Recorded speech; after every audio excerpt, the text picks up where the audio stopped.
L'autoconsommation, changement de cap, changement de cadre ou pas. C'est ce qu'on a bien compris donc de la première table ronde et c'est ce dont on va débattre cette deuxième. Alors, comment un développement significatif de l'autoconsommation va transformer, messieurs, vos différents métiers? On va commencer avec vous, Philippe Montloubou, parce que quels vont être très concrètement les impacts de l'autoconsommation électrique sur le réseau? Alors bonjour à tous et vous dire que je suis très heureux et merci à Jean-François Carinco d'avoir ouvert ce forum et de l'avoir installé dans une vision élargie des choses où tous les acteurs sont aujourd'hui présents. Alors, je pense que parmi les choses que j'ai entendues depuis le début de l'après-midi, on a parlé beaucoup de changements, et j'adhère totalement à ce qui a été dit sur les évolutions sociétales profondes et le fait que ce mouvement-là est irréversible. Je pense que relativement à votre question, je pense qu'on doit également installer une question, j'allais dire, de maturité. Maturité évidemment sociale, sociologique, on l'a évoqué. Oui. Maturité législative, le cadre légal et législatif s'est installé progressivement. La loi de transition énergétique a progressivement installé des réflexes et des comportements nouveaux. Et puis maturité technologique. Et là, c'est là où j'en reviens à nos métiers, parce que si on regarde aujourd'hui ce qui s'est passé depuis le moment où l'on parlait d'autoconsommation et la réalité du monde dans lequel nous opérons aujourd'hui, alors, Jean-François Carinco citait tout à l'heure l'Union européenne des smart grids. Je vais rester modeste. Il s'agit d'une simple association française, l'association française des smart grids dont j'ai la présidence, avec tous les plus grands acteurs aujourd'hui du système électrique qui sont représentés. Think Smart Grids, mais elle montre à l'évidence que cette maturité s'est créée autour des réseaux électriques intelligents. Elle s'est créée en particulier autour de la gestion de données et de la production de données. Aujourd'hui, à l'instant où je vous parle, 6 millions de compteurs Linky sont installés. C'est une source donc oui, sans laquelle il ne saurait y avoir, on ne saurait parler ni, ça vient d'être dit par Dominique Bonnefoy, d'autoconsommation individuelle, dans la mesure de la nécessité d'avoir une compréhension partagée des flux et de pouvoir minimiser les coûts, sans parler de l'autoconsommation collective. Et c'est vrai aujourd'hui de la capacité donc à expérimenter véritablement dans des conditions réelles de réseau, ça a été dit tout à l'heure par notre collègue de Bouygues, où la maturité technologique est au rendez-vous. Et l'autoconsommation qui était à l'origine, ça a été dit, exclusivement dédiée à l'injection sur le réseau d'une production autoconsommée, avec les incentives tarifaires qui sont opérés, est aujourd'hui une question qui se pose dans des conditions totalement nouvelles et beaucoup plus matures, en fait, pour les différents consommateurs, qu'ils soient individuels ou qu'ils soient collectifs. Je pense que c'était important de le souligner. Et évidemment, ceci est en phase d'accélération. Il y aura 8 millions de compteurs Linky à la fin de l'année. Il y en aura 16 millions à la fin de l'année prochaine. Donc on voit bien qu'on rentre dans une phase complètement nouvelle dans laquelle les éléments fondamentaux seront installés pour véritablement pouvoir, cette fois-ci, rentrer dans une phase beaucoup plus industrielle. Alors on a évoqué tout à l'heure justement des perspectives à horizon 2030-2040. J'adhère, moi, pour ma part, et les analyses que nous avons faites, sans être dans les niveaux de sensibilité et de précision peut-être que ce qu'RTE est capable de définir dans son bilan prévisionnel, mais pour notre part, nous voyons effectivement à un horizon d'une quinzaine d'années une part de l'autoconsommation qui prennent 5%, à peu près 5, peut-être un petit peu plus, mais autour de ça. Donc c'est significatif, c'est ce qui a été dit tout à l'heure, et on ne peut pas nier aujourd'hui donc ce phénomène, ça c'est le premier point. Donc l'impact sur les réseaux... Je vous ai quand même vu tout à l'heure, lorsqu'on écoutait Raphaël Enthoven, et à un moment donné, il a dit, forcément, on va se désengager du réseau, on va se désinvestir. Je vous ai vu faire la grimace. Oui, vous avez raison. Je pense que la question n'est pas de on va se désengager. Vous dites que c'est une vue de l'esprit d'un philosophe. Non, on n'en est pas là. Le philosophe, il a le droit de philosopher, en l'occurrence, et je respecte beaucoup, en plus, Raphaël Enthoven, de ce point de vue, sans aucun doute, mais y compris sur ce qu'il produit par ailleurs. Je pense que l'objet n'est pas de se désengager ou pas de se désengager, c'est un phénomène dans lequel, on l'a bien vu tout à l'heure, ça a été exprimé largement, chacun veut aujourd'hui se réapproprier son univers en termes de proximité, pouvoir consommer beaucoup plus localement. Et je crois que l'idée n'est pas de chacun de se désolidariser du réseau, parce que enfin, vous allez peut-être, vous avez prévu de me poser la question, mais je pense qu'il faut aussi revenir aux fonctions essentielles qui sont assurées. On a beaucoup parlé de mouvements citoyens, de volonté personnelle de s'émanciper, de prendre sa part, d'être prosumer, c'était dit, notre ami italien l'a évoqué tout à l'heure. Maintenant, si vous remettez également les fonctions essentielles du réseau, je pense que le président Carinco l'a exprimé tout à l'heure, sur la sécurité d'alimentation, sur la qualité, ça a été dit, qui aujourd'hui imaginerait de faire fonctionner son ordinateur avec une petite manivelle en espérant pouvoir obtenir la fréquence adaptée pour le réseau, pour pouvoir capter, etc. Personne, à l'évidence. La fonction également de se donner cette liberté, potentiellement, à un moment ou à un autre, de changer, de switcher de fournisseur, etc. Il y a un grand nombre de fonctions essentielles offertes aujourd'hui par le réseau qui ont une valeur, réel pour le consommateur, auquel il n'est pas prêt d'ailleurs aujourd'hui, qui n'est pas prêt à abandonner, voire même il est dans une exigence chaque jour accrue en termes de qualité, en termes de sécurité, en termes de disponibilité. Ces fonctions-là, elles existent, ces fonctions-là, elles sont aujourd'hui assumées par le réseau. Peut-être, et ça fait partie des espaces de réflexion qui ont été ouverts d'ailleurs avec nos amis de la CRE, sur savoir comment faut-il peut-être mieux les valoriser demain dans un autre monde, peut-être faut-il qu'ils soient mieux reconnus. Ça fait partie des espaces qui sont ouverts, en l'occurrence dans les aspects tarifaires que l'on évoquait. Mais je ne crois pas que l'objet, ce soit de se désolidariser du réseau. D'ailleurs, si on le regarde en termes d'autoconsommation aujourd'hui, y compris collective, certes se pose la question de l'autonomie parfois évoquée par certains, mais notre ami tout à l'heure de Bouygues évoquait clairement que l'objet n'est pas de substituer véritablement un réseau public dans ses grandes fonctions, mais bien plutôt de l'utiliser au contraire dans ses grandes fonctionnalités. Alors qu'est-ce qu'on fait nous en termes de... Je l'ai dit d'abord, c'est une transformation en profondeur d'Enedis. Je pense que la table ronde précédente l'a souligné à plusieurs reprises, dont des grandes fonctions nouvelles de gestion prévisionnelle ouvertes par la dimension numérique qui sont essentielles. Si on veut gérer demain un réseau, moi j'ai coutume de dire, le réseau électrique jusqu'à présent était une entreprise industrielle, je veux dire, du temps long et de la linéarité des investissements. Si on fait brutal et rapide, on peut dire qu'on est en train de passer à une logique industrielle, cette fois-ci plutôt presque du temps réel et du systémique. Et c'est cette transformation qui impacte largement les réseaux aujourd'hui, et l'autoconsommation en fait partie. Donc, évidemment, on le fait. Sur l'autoconsommation individuelle, je pense que Dominique Bonnefoy a rappelé tout à l'heure quels étaient les points essentiels autour, en particulier, de la capacité avec un seul compteur, Linky, de pouvoir, j'allais dire, diminuer ou même, voire même annuler les coûts de raccordement dès qu'il s'agit d'autoconsommation individuelle. C'est vrai qu'il y a des espaces, et on y travaille, en particulier à pouvoir très rapidement, maintenant que la maturité est réelle, accéder à la réalisation d'un raccordement et d'un contrat via une interface digitale. Ça, c'est une question, j'allais dire, de mois, en l'occurrence, pour pouvoir le faire. Et puis, plus largement, j'adhère à ce qui a été dit, et on y travaille, et je pense que d'ici quelques temps, nous serons en mesure de le faire, c'est de pouvoir faire en sorte que le fournisseur porte effectivement, qu'on arrive à cette logique par le fournisseur, enfin, en l'occurrence, c'est une possibilité d'un contrat unique qui facilite grandement ce qui est aujourd'hui, c'est vrai, relativement complexe en termes d'administration.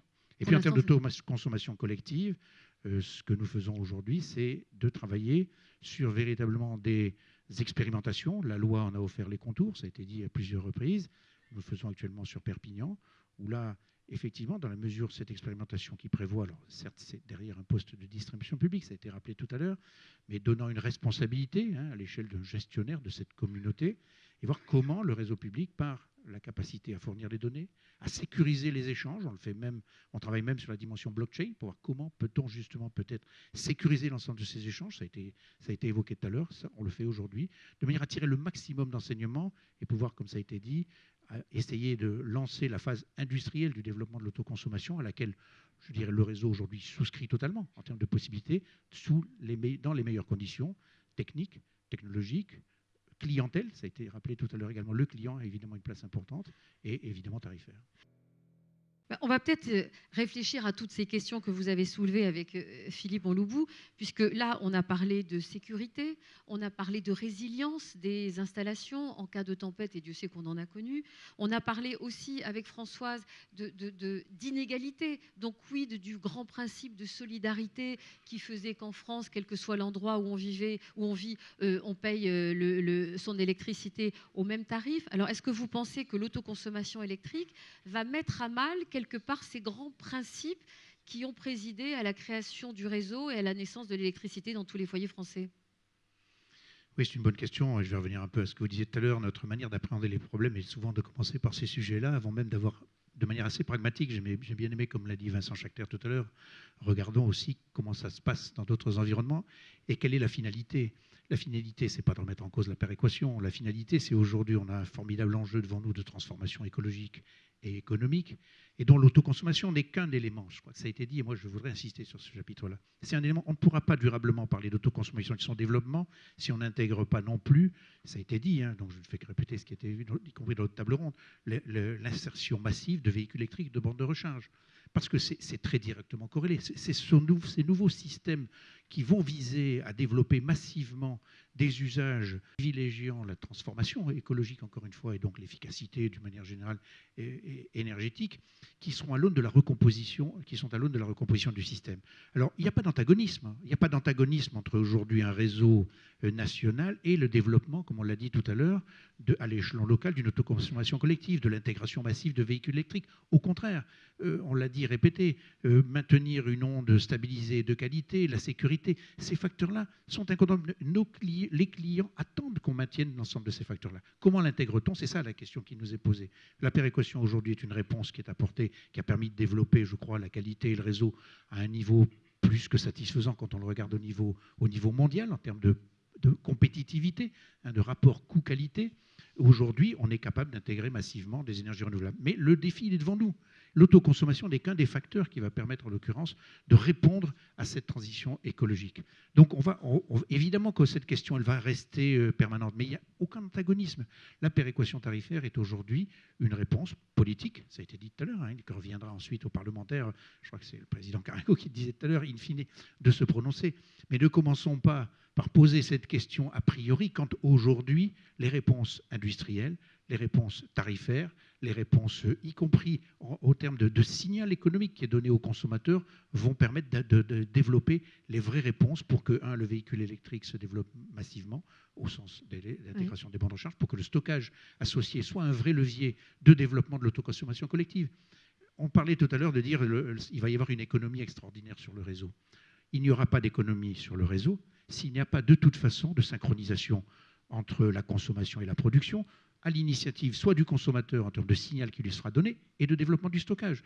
Donc, je dirais, ne nous leurrons pas avec un discours, mais plutôt regardons la réalité objective et traitons-le, je pense que c'est Fabien qui le disait tout de suite, dans une vision intégrée des différentes questions qui sont posées. Parce qu'aujourd'hui, si on le prend individuellement, comme à l'instant T, sans ces différents facteurs d'intégration, il y a un impact plutôt négatif sur le réseau. Parce qu'il faut évacuer éventuellement de l'énergie à certains moments, potentiellement surdimensionnant le réseau. Il y a des dysynchronismes, si je puis dire, de pointe, etc., qui sont des facteurs négatifs. Or, à terme, avec le développement du stockage, potentiellement du véhicule électrique qui va jouer ce rôle-là, on a au contraire des intérêts bénéfiques. Donc, travaillons sur cette dimension-là, et là, ça sera de nature à optimiser globalement le réseau. Donc la péréquation restera une vraie réponse citoyenne. Alors, concrètement, si on prend l'objection soulevée par Pascal Sokolov tout à l'heure, on imagine qu'on a tous, enfin qu'il y a, je ne sais plus, la projection c'était 4 millions de foyers équipés avec des panneaux solaires. On imagine une énorme tempête, les panneaux solaires sont balayés. Est-ce que le réseau, à ce moment-là, sera capable de fournir immédiatement un approvisionnement électrique à ceux qui, depuis des mois ou des années, seront passés à autre chose? Posez la question à la salle, la réponse elle est spontanée, vous avez 100% de réponse. Oui. Est-ce qu'on imagine un seul instant qu'il n'y ait pas cette sécurité aujourd'hui dans notre pays? Ce n'est pas image, et ce n'est pas une question de péréquation, c'est une question de niveau de qualité aujourd'hui attendu par n'importe quel citoyen. Donc il est évident qu'il nous faut penser ce système dans lequel aujourd'hui le réseau apporte cette réponse, dans lequel, dans un développement de l'autoconsommation, ces fonctions de sécurité, ces fonctions de qualité, elles sont absolument essentielles au développement économique, au développement tout simplement du citoyen lui-même, à la résolution des questions de précarité, etc. Il nous faut les penser comme telles dans cette dimension intégrée. Et il n'est pas imaginable un seul instant que cette question est une autre réponse que celle qu'on vient d'évoquer. Je vais vous demander de vous livrer tous un exercice très compliqué de fin de table ronde. En une phrase, selon vous, qu'est-ce qu'il faut faire pour ne pas se louper sur l'autoconsommation électrique? Philippe Monloubou. Je pense qu'il faut à la fois ce qu'on vient de faire, prendre le temps de le regarder de manière, comme on l'a dit tout à l'heure, de manière intégrée, sans oublier les grands enjeux fondamentaux qui y président et ne pas se tromper d'objectif. La transformation, encore une fois, écologique, c'est bien l'enjeu. Donc il y a aujourd'hui, c'est vrai, des mécanismes qui sont questionnés, mais il faut ne pas oublier que la valeur des services qui sont aujourd'hui offerts, il faut bien la regarder. Les modalités de transformation, comment les sécurise-t-on sur la durée? Comment installe-t-on une responsabilisation des différents acteurs de ce système? Parce que l'autoconsommation collective, on en parle librement ici, mais quand on la regarde mise en œuvre, elle nécessite une responsabilité assumée par quelqu'un sur la durée, avec des enjeux qui sont associés au service système. Et si on arrive à dégager de la valeur, pour revenir sur l'idée, il faut absolument l'intégrer globalement dans un système collectif qui soit évidemment très directement corrélé à une équité tarifaire telle qu'on l'a évoqué depuis le début. Donc c'est complexe, prenons effectivement le temps de le regarder et essayons de traduire ça selon des modalités qui soient pérennes. Et je vais rajouter quelque chose, pardon, 2 phrases, parce que la deuxième, là, vous avez fait un paragraphe. la deuxième, je la fais à titre, non pas de président d'Enedis, mais cette fois-ci de président de l'association Think Smart Grids. Là, donc je reconnais que le président de la CRE, je ne lui ai pas encore consacré suffisamment de temps pour qu'il ait bien mémorisé l'association Think Smart Grids, mais qui vise à développer là aussi la filière française des réseaux électriques intelligents, dont la capacité à développer en particulier des systèmes énergétiques locaux et donc finalement de l'autoconsommation, et sans aucun repose aujourd'hui sur un savoir-faire industriel français des meilleurs. Donc allons aussi regarder à l'étranger comment sécuriser cela. Il y a dans cette association les plus grands acteurs. Je pense que notre système français, on peut s'en enrichir, mais on a aussi la capacité à s'enrichir de ce qui se fait à l'étranger et en particulier à exporter nos savoir-faire. Ce sujet-là, même si on est en retard sur le développement en France, on n'est pas en retard du point de vue en particulier de la filière industrielle et des grands savoir-faire. Donc on a là, je dirais, une dualité d'objectivation du double intérêt à le développer, à la fois évidemment pour bien maîtriser les enjeux de transformation écologique qui sont politiquement l'engagement collectif qui est le nôtre aujourd'hui, et en même temps de développer une véritable activité économique dans un univers où ce monde-là est en plein développement. Il y a un vrai potentiel pour l'industrie française. Voilà. Merci de m'avoir fait plusieurs fois une phrase. Mais quasiment en apnée, donc vous n'étiez pas coupable.